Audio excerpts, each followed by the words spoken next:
तथा सब गोटे के प्रणाम करै छी। राधे राधे, जय श्री कृष्ण। तो एकटा कोबर गीत सुनाबऽ जा रहल छी, आशा करै छी नीक लागत। कोने गाँव में उपजल सखी है नौरंग बीरबाना, कोने गाँव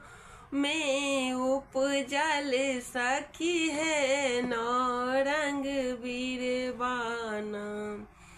कोने छुरी कतरल पान, अनमोल दुल्हा के नीनिया घूरमल है, कोने छुरी कतरल पान, अनमोल दुल्हा के नीनिया घूरमल है। फलना गाँव में उपजल सखी है नौरंग बीरबाना, फलना गाँव में उपजल सखी है नौरंग बीरबाना,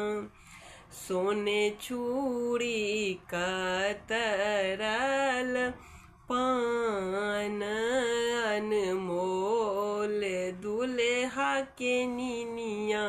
घूरमल है, सोने छुरी कतरल पान, अनमोल दुल्हा के नीनिया घूरमल है। हंसी हंसी पूछथिन सखी है कनिया सुहबेना, हंसी हंसी पूछथिन सखी है कनिया सुहबेना, कहाँ प्रभु रांगल बती सो दांत, अनमोल दुल्हा के नीनिया घूरमल ना, कहाँ प्रभु रांगल बती सो दांत, अनमोल दुल्हा के नीनिया घूरमल ना, तोरो नई हर बाधनी गे मोरो ससुररियाना, तोरो नई हर बाधनी गे मोरो ससुररियाना, सरहोज रंगाओल बाती सो दांत,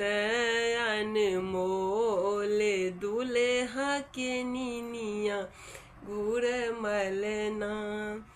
सरहोज रंगाओल बाती सो दांत, अनमोल दुल्हा के नीनिया